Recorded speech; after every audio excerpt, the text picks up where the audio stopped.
मैं ब्रह्मपुरी के जो बाहर का भाग था जहाँ पे चुनखड़ी की ये होती थी, वहाँ पे गया और सोचा कि अपने को आपको ख़त्म कर देना चाहिए। कुछ मेरे लोगों ने, लेक्चरर लोगों ने, कुछ लोगों ने मेरे को पैंट और शर्ट लेके दिए। मेरे ज़िंदगी का पहला फुल पैंट और शर्ट मैंने बीएससी के बाद पहना। तो टाइम्स ऑफ इंडिया ने मेरे बारे में लिखा था कि then vegetable vendor, now the eminent educationalist. मैं आपको मेरे बारे में इंट्रोड्यूस करना चाहूँगा कि बहुत ही संघर्षपूर्ण तरीके से मेरा जीवन गया है। मैं बहुत ही गरीब और दरिद्र कुटुंब में जन्म लिया। मेरा गांव है लावारी, तालुका चिमूर, डिस्ट्रिक्ट चंद्रपुर, महाराष्ट्र, इंडिया।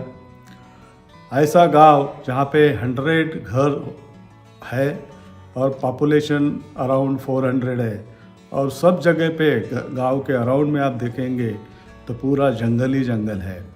और ऐसा मानो कि हम लोग बाकी एनवायरनमेंट से बिल्कुल अलिप्त है। वो गांव से बाहर निकल कर कैसा आया, अभी मैं सोचता हूँ तो मुझे भी बहुत आश्चर्यकारक लगता है। हमारा कुटुंब, जैसा मैंने पहले कहा, एक बहुत ही गरीब कुटुंब से हूँ मैं।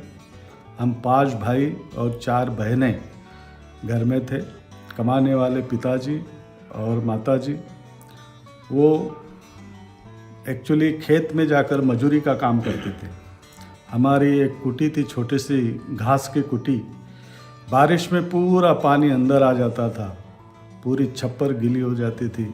हम सभी भाई लोग एक कॉर्नर में इकट्ठा होकर कैसे तो भी अपना बचाव करते थे।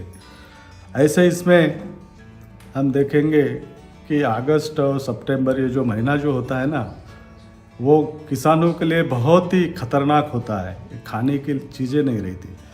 मुझे याद है अभी भी, मैं जब छोटा था तो अगस्त और सितंबर महीने में शाम को हम खाना नहीं खाते थे, क्योंकि घर में कुछ नहीं होता था। हम भूखे रहते थे पानी पीकर। तो पिताजी ने देखा कि घर कैसा चलाना, बच्चे बहुत है, तो मेरे बड़े भाई और छोटे भाई सबको पटेल के यहाँ पे उन्होंने नौकर रख दिया। मैं थोड़ा सा एजुकेशन में आगे बढ़ रहा था। मेरा बचपन मुझे अभी याद है। जो भी मैं पढ़ता था मैं रट लेता था, और बार बार पढ़ के किताबें मेरे को पाठ होते थे। तो मुझे पहले से बचपन से ऐसा लगा कि मैं पढूं। क्या करना है मुझे मालूम नहीं था, लेकिन मन में मैं ऐसा डिसाइड किया था कि मैं 100% अगर मार्क्स लेता हूँ तो पढ़ना चाहिए। और गांव के 1-2 क्लास ख़त्म होने के बाद में गांव में स्कूल नहीं थी। फिर अब क्या करना, बड़ा प्रॉब्लम है, क्योंकि माँ भी और फादर भी हमको एजुकेशन का, उनको कोई गंदा नहीं था, तो वो बोलेंगे ही नहीं कि आप एजुकेशन करो। तो ऐसे स्थिति में एक दिन आश्चर्यकारक घटना घटी। मेरे नाना और नानी हमारे घर आए, और मुझे ऐसा ही लगा, मैं यानी दूसरी कक्षा पास करके जस्ट तैयार था, जुलाई का महीना था। वो आए तो मैंने ऐसा सोचा कि इनके गांव में 8वीं कक्षा तक क्लास है, तो क्यों ना मैं इनके पास चले जाऊं। मैंने खाली मेरे ग्रैंडफादर को, नाना को बोला कि मैं तुम्हारे गांव में पढ़ने के लिए आता हूं, और मेरे गीले हुए कपड़े इकट्ठा करके मैं उनके गाड़ी, यानी वो बैलगाड़ी होती है, उनमें जाके बैठ गया और मैं चला गया पढ़ने। वाडोना करके नाम है, तालुका नागभीड़, जिला चंद्रपुर में। वहाँ पे मैंने 3री कक्षा से 8वीं कक्षा तक पढ़ा। हमारे मामा बहुत ही खेती वाले लोग थे, रात दिन खेती में काम करते थे। तो मुझे भी सवेरे काम करना पड़ता था। पहर को 5 बजे उठकर खेत में जाना पड़ता था। ठंडी के दिनों में मुझे अभी याद है, हम लोग वो जलती हुई लकड़ी लेके ऐसे भागते थे खेत में, और वहाँ पे कुछ जलाकर ठंडी से अपना बचाव करते थे और अपनी खेत की रक्षा करते थे। गौ और भैंसे, बैल सबको चराते थे, और 10 बजने के बाद में दौड़ के घर में आके फिर कैसे तो भी नहा के धो के खाना खा के स्कूल में चले जाते थे। शाम को वहाँ से आने के बाद में बैलों का, भैंसों का पूरा खाना वाना, दाना पानी उनको देना पड़ता था। और बाद में शाम को ये जो दिया रहता है उनके प्रकाश में 1-1.5 घंटा मैं पढ़ाई करता था। तो ऐसा सुबह से देखो तो शाम तक ऐसा लाइफ चल रहा था कि बिल्कुल कहीं पे भी जगह नहीं है, रुकने का नाम नहीं है, काम करने का है, किताब पढ़ना है और खेतों के काम करना है और मामा मामी के साथ साथ में काम करना है। तो मेरे बचपन ने ये बता दिया कि श्रम प्रतिष्ठा सबसे बहुत इम्पॉर्टेंट है, काम करना बहुत इम्पॉर्टेंट है और यहाँ पे फुर्सत लेना नहीं है। तो मेरे को बचपन में जो आदत पड़ी कि काम करने का है, कष्ट करने का है और बहुत मेहनत करने का है, शायद उसी की वजह से मैं कष्ट करने लगा और सब चीज़ को वेरी सीरियसली मैं आगे बढ़ता रहा। मुझे याद है पहट को 5 बजे ठंडी के दिन में टोकरी में ऐसी सब्जी भाजी हम लेते थे, मामी के सिर पर एक कटोरा और मेरे सिर पर एक कटोरा लेके हम भाजी करके खेड़े गांव में ऐसे घूमते थे। तो 10 बजे तक पूरा सब्जी भाजी बेचकर पूरा इकट्ठा हुआ धान जो है वो अपने कटोरी में जमा करके फिर से अपने गांव चले आते थे और बाद में स्कूल करते थे। छुट्टी के दिन और संडे में विशेष करके हम पूरा दिन खेती का काम करते थे।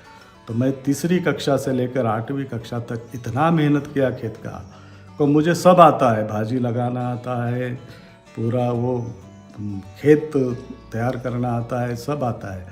तो वो फेज से मैं गया हूँ और ये सब करते हुए मैंने देखा कि मैं स्कूल में टॉप रहता था, क्लास में टॉप रहता था और मेरा नंबर कभी भी गया नहीं। लेकिन जब 3वीं से 8वीं कक्षा पास होने के बाद में मेरे सामने और समस्या खड़ी होगी कि अभी 9वीं कक्षा यहाँ पे नहीं है, फिर कैसे करना। फिर वापस घर गया, मेरे गांव गया लावारी। फिर मैंने पिताजी को बोला मेरे को पढ़ना है, चिमूर जाना है। तो वो बोले हम कहाँ से पैसे लाएंगे। तो इत्तेफाक से और एक आश्चर्यकारक घटना घड़ी मेरे गांव में।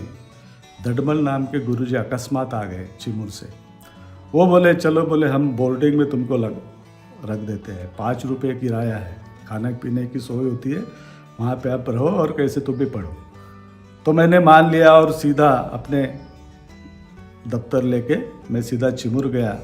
मुझे याद है वो छोटी सी रूम में 10 बाय 20 के रूम में हम 20 लोग रहते थे। एक लकड़े की संदूक रहती थी, उसमें हमारे कपड़े और किताबें हम रखते थे और उसके सामने सतरंजी डाल के हम सोते थे। और खाने के लिए हमें अमेरिका से भेजा हुआ लाल गुंजी जिसको बोलते हैं मिलो, उसकी ब्रेड मिलती थी, भाकरी मिलती थी, बहुत कड़क होती थी। और सुबह और शाम को दाल और बेसन के बिना कोई दूसरा पदार्थ नहीं मिलता था। बड़ी छोटी की उम्र में हम कैसे तो भी तकलीफ़ करके, कठिनाई सहन करके वो खाते थे और दोस्त के साथ में दौड़ धूप करके कुछ कार्यक्रम करके, सांस्कृतिक कार्यक्रम करके एक दूसरे का मनोरंजन करते थे। 9वीं 10वीं कक्षा में हम लोगों में बड़ा कंपटीशन होता था। मेरे पास बिल्कुल किताबें नहीं थी, मैं दोस्त की किताबें पढ़ता था। मेरे पास खाली एक कॉपी रहती थी जहाँ पे मैं नोट्स लेता था सर के, और वो नोट्स ही मेरे एग्जामिनेशन की प्रिपरेशन रहती थी। और साल भर में मैं दोस्त की किताबें पढ़ता था, लेकिन एग्ज़ाम के टाइम में मेरे को उनकी किताबें संधि मिले तो पढ़ने को मिलते थे, नहीं तो मैं अपने नोट्स पर ही प्रिपेयर करता था। फिर भी मैंने कुछ मार्क्स से 1 या 2 मार्क्स से मेरे 10वीं का मेरिट हो गया।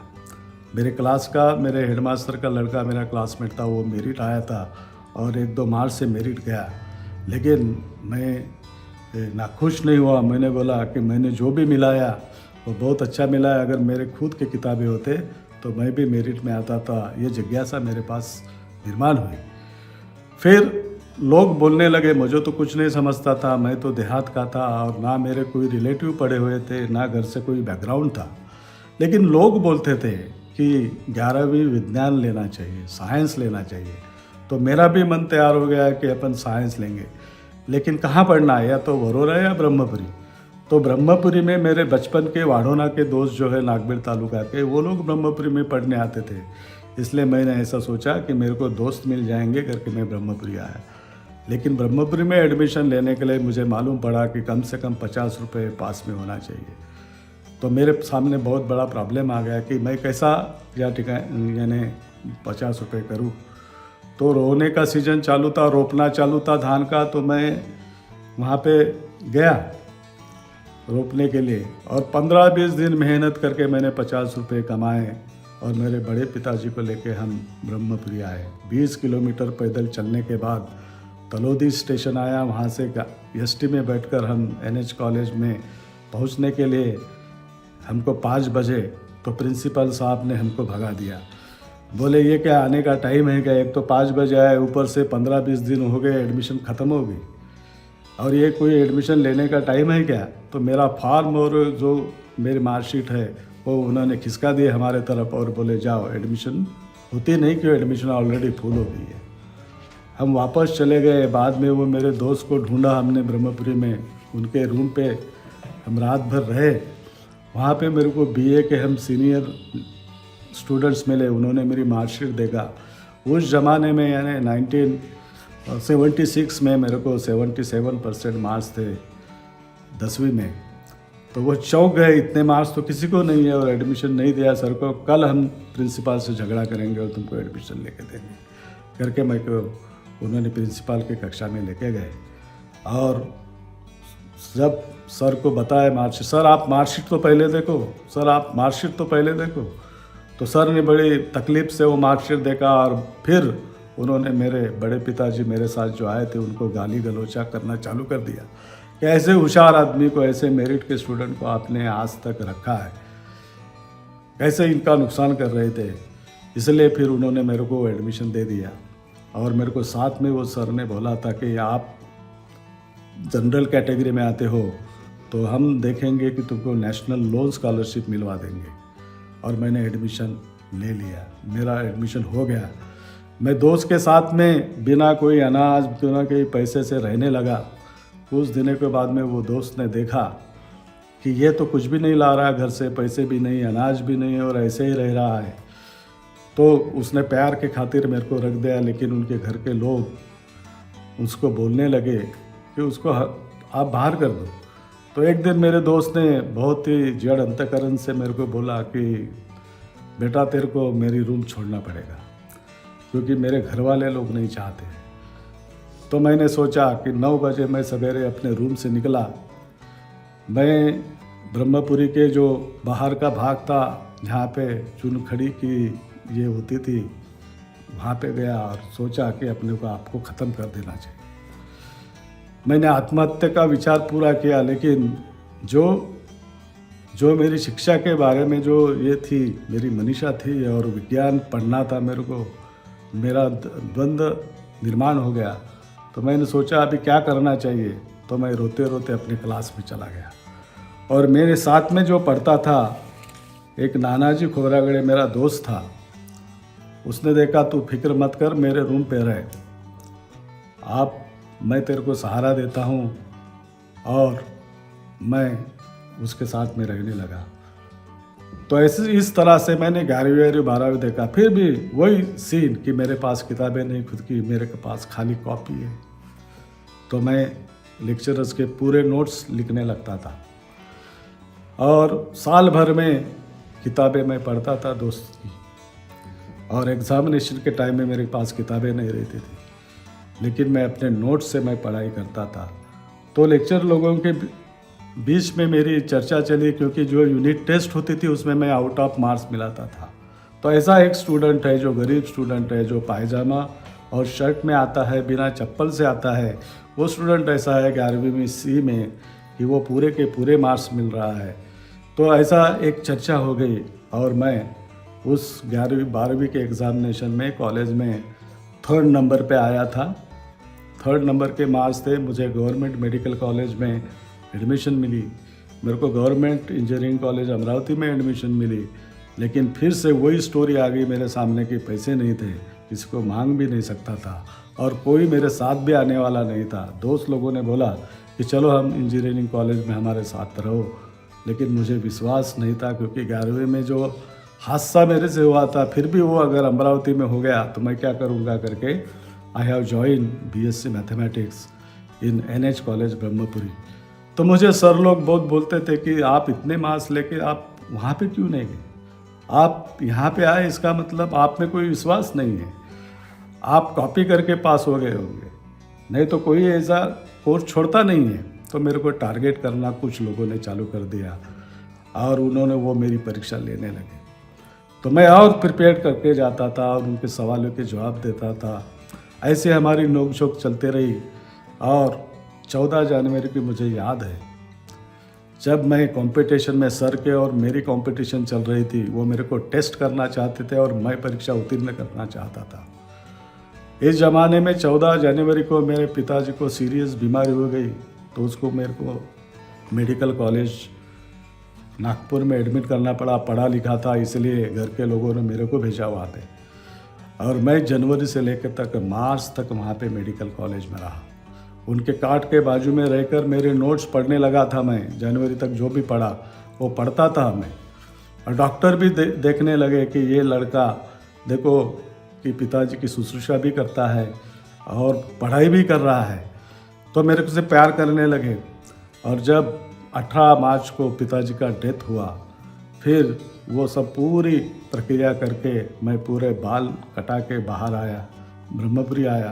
तो फिर सर ने मेरे को पूछा कि क्यों, कहाँ गए थे आप और ये बाल क्यों कटाए। मैंने कुछ भी जवाब नहीं किया, खाली रोया मैं कि कुछ नहीं जवाब दिया।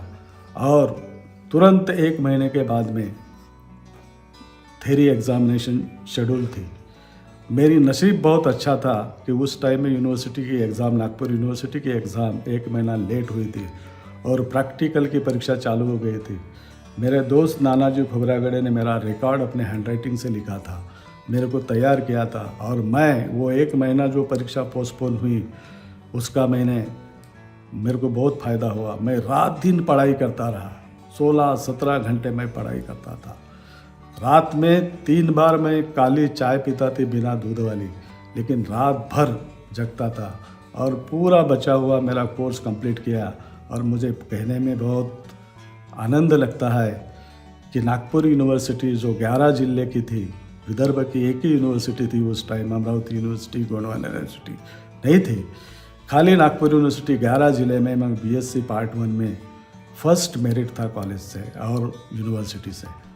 तब मेरे पूरे वो सर, सब मेरे पढ़ाने वाले सब लोग मैं बहुत ही खुश हो गए, और वो बोले कि ये रियल लड़का है जो यूनिवर्सिटी से पूरा फर्स्ट आया है।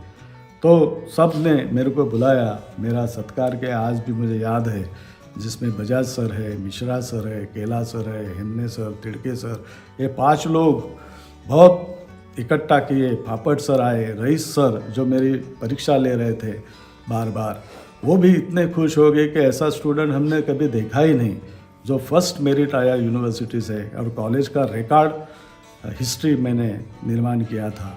फिर सेकंड ईयर में उन्होंने खुद वो कंट्रीब्यूशन करते थे, 20-20 रुपये हर लेक्चरर, और मेरे को देते थे। वो पैसे देकर मेरे को ट्यूशन भी मिला के दिया कॉन्वेंट के स्टूडेंट की। तो मैं घर घर जाके ब्रह्मपुरी में ट्यूशन लेता था छोटे छोटे बच्चों की, और अर्न एंड लर्न मैंने चालू किया। मेरे जीवन में मैंने मेरा एजुकेशन खुद क्या कर्म से करना चालू कर दिया, और मैं BSc फाइनल विथ मेरिट मैंने पास किया। और मेरे सर लोगों ने फिर से इकट्ठा करके मेरे को नागपुर MSc के लिए भेजा। वहाँ पे भी मैं मेरिट आया, MPhil में मेरिट आया, और यूनिवर्सिटी ग्रांट्स कमीशन के रिसर्च फेलोशिप मिल को डायरेक्ट अवार्ड हो गई 700 रुपये पर मंथ। जो लेक्चरर को 700 रुपये बेसिक था, तो मुझे भी 700 रुपये UGC का फेलोशिप मिला। कुछ मेरे लोगों ने, लेक्चरर लोगों ने, कुछ लोगों ने मेरे को पैंट और शर्ट लेके दिए। मेरे ज़िंदगी का पहला फुल पैंट और शर्ट मैंने BSc के बाद पहना। MSc के क्लास में जाते जाते मैं फुल पैंट पहनने लगा, उसके पहले मैं खाली कमीज और पायजामा पे रहता था। तो इस प्रकार से नागपुर के कुछ फैकल्टी ने फिर मेरे को मदद किया, और मेरे पूरे साल का खाने का खर्चा नागपुर के फैकल्टी ने किया। और इस प्रकार से मेरे को हर तरफ से मेरे को सपोर्ट किया गया, और मैं नागपुर यूनिवर्सिटी में भी मेरिट आया। और इस प्रकार से एक प्रकार से मेरे लाइफ को मैंने शेपअप किया। मेरी परिस्थिति देखते हुए मैंने MSc के फर्स्ट ईयर में ही रेंज फॉरेस्ट ऑफिसर की परीक्षा दी थी, और मुझे आनंद होता है, आज भी मैं महसूस करता हूँ वो क्षण। मैं पूरे महाराष्ट्र में रेंज फॉरेस्ट ऑफिसर RFO के एग्ज़ामिनेशन में महाराष्ट्र में फर्स्ट आया था और मैं 26 किलोमीटर 4 घंटे में दौड़ लगा के भी मैं आया था। मुझे और एक याद आता है कि रिज़र्व बैंक ऑफ इंडिया का ऑफिसर की एग्ज़ामिनेशन मैंने दी थी MSc टाइम करते टाइम में, क्योंकि MSc के बाद तुरंत मुझे जॉब की ज़रूरत थी। तो मैं reserve bank of India Nagpur की परीक्षा भी पास हो गया और वहाँ पे भी ऑफिसर करके 1 दिन का मैंने ड्यूटी किया। लेकिन मेरे सर लोग बोले कि आप फॉरेस्ट में जाके क्या करोगे, तुमको पैसा मिलेगा लेकिन तुम मेरिट के स्टूडेंट हो तो तुम्हारे नॉलेज का क्या फ़ायदा। मेरे रिसर्च के गाइड डॉक्टर देशमुख बोले नागपुर के कि आप एक हाई स्कूल का टीचर बनो लेकिन रिजर्व बैंक में मत जाओ, वहाँ पे खाली नोट गिनोगे, पैसा बहुत मिलेगा लेकिन नॉलेज का क्या। तो मैंने वो सब रिजर्व बैंक का ऑर्डर और रेंज फॉरेस्ट ऑफिसर का ऑर्डर मैंने हीटर पे जलाया था हॉस्टल पे, क्योंकि जब तक वो ऑर्डर मेरे पास है मुझे याद आता था कि मैं ज्वाइन करूं, इसलिए मैंने वो सभी ऑर्डर्स हीटर पे जला दिए थे। And I have joined as a research fellow of University Grants Commission Delhi as a research scholar of the university. फिर 1985 में न्यूज़ाबा हितकारनी कॉलेज में इलेक्ट्रॉनिक्स के हेड ऑफ डिपार्टमेंट की जगह निकली, तो मेरे कुछ लोगों ने बोला कि आप PhD बाद में भी कर सकते हो, आप आ जाइए जॉब ज्वाइन करो। और मेरा सिलेक्शन हुआ और I have join as a head of the department of the electronics in न्यूज़ाबा हितकारनी कॉलेज, और मेरी वहाँ पे नौकरी की यात्रा शुरू हो गई। और उस प्रकार से मैंने काम करना, जो मेरा बचपन से जो काम करने का है, दिन भर काम करने का, वो सिलसिला चालू रहा।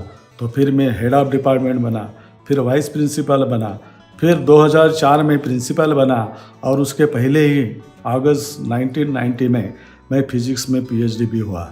तो शायद गढ़चिरौली और चंद्रपुर ज़िले में PhD फिजिक्स विषय में प्राप्त करने वाला मैं पहला विद्यार्थी था, इसलिए वो PhD मैंने फिजिक्स में मिला है, उसका फ़ायदा मुझे बहुत हुआ कि 2004 में जब सीनियर लोग रिटायर्ड हुए तो PhD वाला कैंडिडेट करके मुझे प्रिंसिपल का चांस मिला।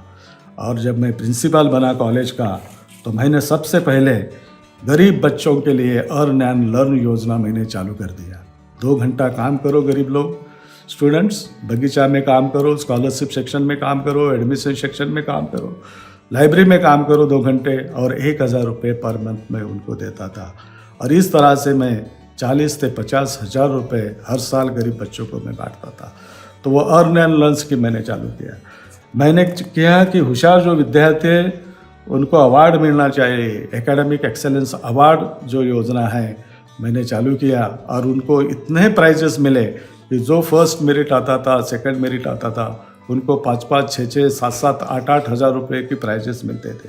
तो एक बूस्टिंग मेरे स्टूडेंट्स को मिलता था। तो ये योजना मैंने गरीब बच्चों के लिए कॉलेज में चालू किया। और साथों साथ हमने देखा कि ब्रह्मपुरी जो एजुकेशन का माहिर है वहाँ पे सब फैसिलिटी रहना चाहिए, इसलिए पूरे विषय में MA चालू कर दिया, पूरे विषय में MSc चालू कर दिया, MCOM इंग्लिश मीडियम चालू किया, BCom इंग्लिश मीडियम चालू किया, 18 PG कोर्सेस हमने चालू कर दिए। और PhD भी करना चाहिए ग्रामीण लोगों के स्टूडेंट अपने गांव में रहकर, खासकर महिलाएं, बच्चियां जो अपने गांव में रहकर PhD करना चाहिए करके 10 विषय में मैंने PhD के सेंटर कॉलेज में खोले। शायद ये पूरे गोंडवाना यूनिवर्सिटी के एरिया में इतने रिसर्च सेंटर कोई कॉलेज में नहीं है। आज मुझे गर्व से कहना पड़ रहा है कि 40 लोग आज तक हमारे कॉलेज से PhD हो गए स्टूडेंट्स, और 120 स्टूडेंट्स अभी PhD कर रहे हैं। तो ये सारी उपलब्धता, जब मैं प्रिंसिपल बना तो खाली कॉलेज की स्ट्रेंथ थी 2200 स्टूडेंट्स, और जब मैं रिटायर्ड हुआ तो कॉलेज का स्ट्रेंथ में लेके गया 5500 तक। तो एक प्रकार का रेवनी कॉलेज मेरे को निर्माण करने का काम किया, स्टूडेंट को बेनिफिट्स देने का काम किया, और ये कॉलेज को हर कॉर्नर पे पहुंचने का काम किया। मुझे याद है कि जैसा मैं यहाँ पे काम कर रहा था वैसा यूनिवर्सिटी के ढेर सारे मैंने काम किए। 2011 में director board of university and college council का मैं डायरेक्टर करके अपॉइंट हुआ। नई यूनिवर्सिटी को एक आयाम देने का काम किया, यूनिवर्सिटी को UGC की मान्यता मिलाना, यूनिवर्सिटी को जगह मिलाना, यूनिवर्सिटी को पूरे डिग्री बहाल करने का अधिकार प्रदान करना, ये सब चीज़ें और पूरे परफॉर्मेंस मैंने अपने हाथों से वहाँ पे निर्माण किए और एक यूनिवर्सिटी की, गोंडवाना यूनिवर्सिटी की नींव रखी। बाद में मेरे को डीन भी किया गया science and technology engineering section का, और वो भी मैंने काम किया। और इस वजह से 2010 में मेरे को नागपुर यूनिवर्सिटी का बेस्ट प्रिंसिपल अवार्ड मिला। ये मेरे लिए बहुत ही गौरव की बात है कि बहुत सारे प्रिंसिपल हैं पूरे यूनिवर्सिटी में, 800 प्रिंसिपल थे, उसमें से 2010 में best principle of the university करके डॉक्टर पठान वाइस चांसलर के रीजन में मेरे को अवार्ड मिला और कॉलेज का गौरव देखते हुए मैं बहुत ही सदगतित हुआ। 2016-17 में गोंडवाना यूनिवर्सिटी ने भी मेरे को best principle of the university करके अवार्ड कर दिया। और यही तो नहीं, तो 2019 में नेवजाबा हितकारनी कॉलेज का best college of the university award मैंने दिलाया। तो इस प्रकार से कॉलेज को हर फोल्ड पे लेके जाने का काम मैंने किया। कॉलेज का जो मैगज़ीन है मानिक, उसका नाम दिया मानिक क्योंकि राष्ट्रसंत तुकडोजी महाराज ने ये कॉलेज खोलने का मदन गोपाल जी भैया को जो बोला था, तो इसकी प्रेरणा राष्ट्रसंत तुकडोजी महाराज थे। तो मैगज़ीन का नाम हमने मानिक रखा और ये मानिक को मैगज़ीन को best magazine of the university करके 4 बार पुरस्कार मेरे रीजन में मिले। तो मैंने जहाँ पे ये कॉलेज को जितना आगे ले जाने का काम करना है वो करने का काम किया है।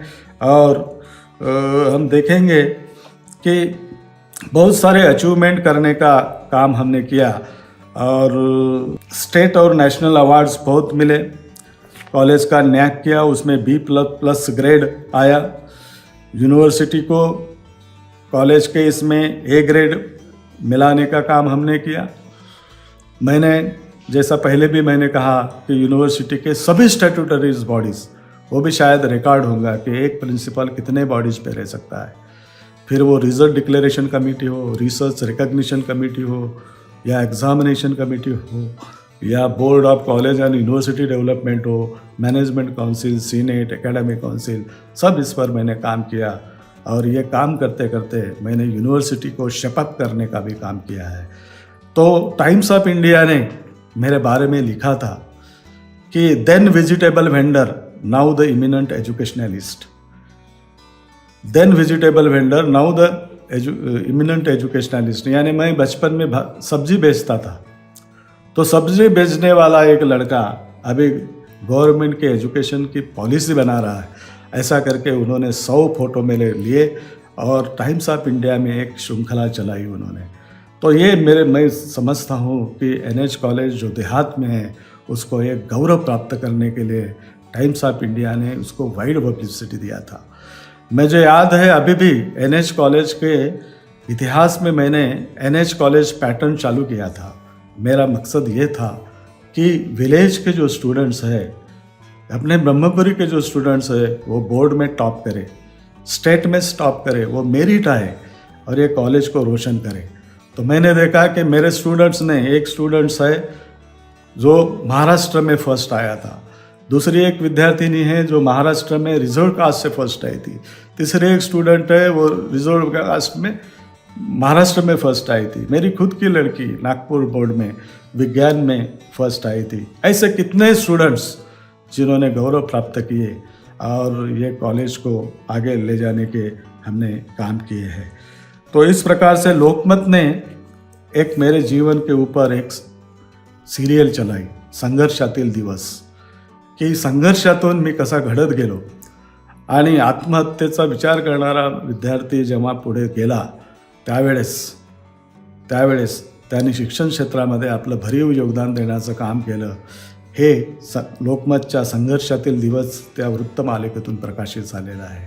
आणि मला अतिशय एक चांगली गोष्ट त्या निमित्ताने सांगावंसं वाटतं की पुष्कळ लोकांनी, पुष्कळ शाळेंनी, बहुत सारे स्कूलों ने वो जो संघर्षातील दिवस करके मराठी में सीरियल आई थी उसका पठन किया, अपने स्टूडेंट्स को एक एग्जाम्पल देते रहे।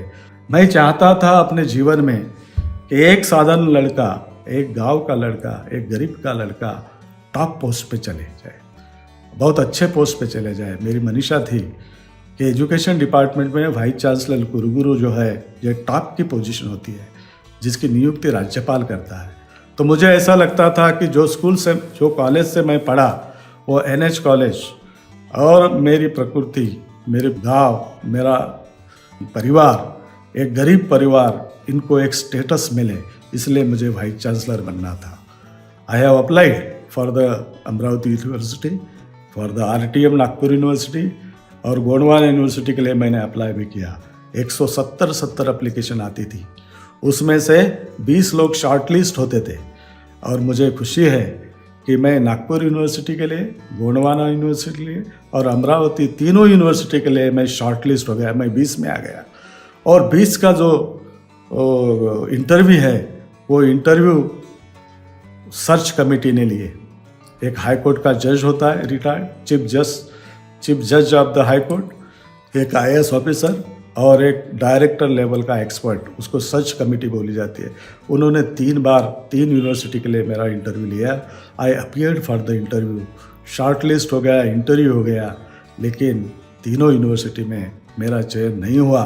तो जो मुझे प्रूव करना था कि एक गरीब का लड़का, एक सामान्य लड़का भी वाइस चांसलर बन सकता था, वो नहीं कर पाया। वो मेरे ज़िंदगी का एक दुखदायक घटना होंगी। मैं चाहता था कि टॉप पोस्ट पे जाके मैं कुछ समाज के लिए करूं, विद्यार्थी के लिए करूं, यूनिवर्सिटी के लिए कुछ करूं, अपने इंस्टीट्यूशन के लिए कुछ करूं, वो कर न सका। लेकिन मैं मेरे ज़िंदगी में खुश हूं, मेरा परिवार सुखी है। आज मेरी मिसेस जो BA थी वो MA किया, PhD किया, आज वो एसोसिएट प्रोफेसर है, मेरे को साथ देती है।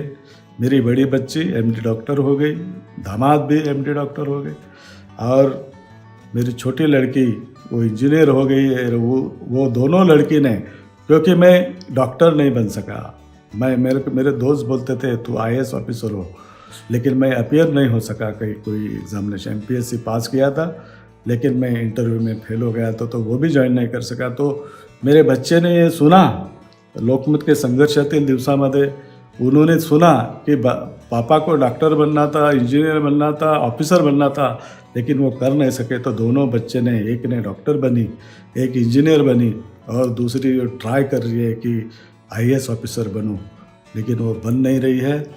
But she has join the IBM। लेकिन मेरा जो सपना था वो करने की कोशिश कर रहे हैं, मैं उनसे खुश हूँ, मेरा परिवार खुश है। और आज भी जितना भी सोशल सर्विस है, जिनको जो कमज़ोर लोग हैं उनको मैं मदद करूं, उनको मैं कुछ हेल्प करूं, ये मेरा काम है। आज भी मैं काम करता हूं, रिटायर्ड हो गया, लेकिन फिर भी दिन भर काम करने का काम करता हूं। जहां भी प्रबोधन करना है सामाजिक लेवल पे, लोगों को प्रबोधन करने का काम करता हूं। साइंस एग्जीबिशन के इससे मैं स्टूडेंट्स को साइंस समझाने की कोशिश करता हूं, मिस्ट्री ऑफ द यूनिवर्स बताने की कोशिश कर रहा हूं, और सबको जो मुझे ज्ञान है वो देने का काम करता हूँ। मुझे कोई अहंकार नहीं है, मुझे कोई गर्व नहीं है, और ना ही मुझे कोई दुख है। मैं बहुत ही संतुष्ट है। और लास्ट में I am very much thankful to BITV Millennium Club who has given me this opportunity to present my brief lifetime of my life. Thank you very much. BITV channel पर आपका स्वागत है। BITV YouTube चैनल पर subscribe करिए, bell icon दबाएं।